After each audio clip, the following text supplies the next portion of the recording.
অনেকেই হয়তো ভাববে আমি কেন এরকম ওয়েদারটা দেখাচ্ছি। এটা কি সত্যি? হ্যাঁ গো, এটা সত্যি। এটা হচ্ছে বৃষ্টির পরের দিনে, মানে এখনও মনে হচ্ছে যেন শীতকাল আছে। অবশ্য চৈত্র মাস কিন্তু শেষ হতে যায়।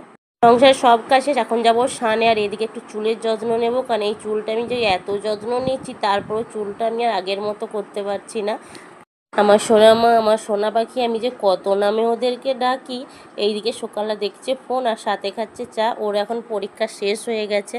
মোচাটা রেখে দিয়েছিলাম একটু মোচার চপ তৈরি করব বলে, কিন্তু আর ইচ্ছে হলো না। ভাবলাম থাক, বাড়িতে যেহেতু ছোলা ভিজানো আছে, একটু মোচা ঘন্ট করে ফেলি। আর এদিকে শাশুড়িমা নিয়ে আসছে নিম পাতা। নিম পাতাগুলো একটু কচি হলে ভালো হতো, মানে ঝড়েতে বড় একটা নিম গাছ পড়ে গেছে, আর সেখান থেকে শাশুড়িমা নিয়ে আসছে নিম পাতা।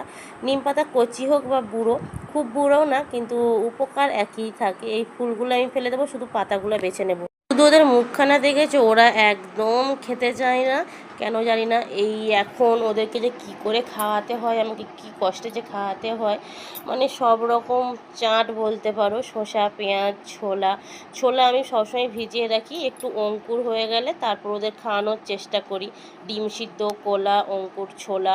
তোমরা অনেকেই বলো আমার মেয়ের দিয়ে কি খেতে দিই না, ওরা কেন এরকম? আমি তো দেখতে গোলু কি, তোমার মেয়েরা কেন এত রোগা? দেখো, আমি যতটা পারি চেষ্টা করি। আমি তো মা, আমি তো চাইবো না যে মেয়েরা না খেয়ে থাক। চেষ্টা করি, কিন্তু ওরা ছোটো থেকেই ওরকম, তাই ওদেরকে আমি সব রকম দেওয়ার চেষ্টা করি। আজকে আমি যাইনি বাজার, আজকে ছিল শাশুড়ি মা। যেহেতু উনি খোড়া মানুষ, বেশি বাজার করতে পারেনি, তো টুকিটাকি বাজার করে নিয়ে আসছে। আর সরষেটা তো মনে করে নিয়ে আসছে, কারণ রান্নাতে আমার এটাই বেশি লাগে। আর নিয়ে আসছে একটা বড় তরমুজ আর কুমড়ো শাক।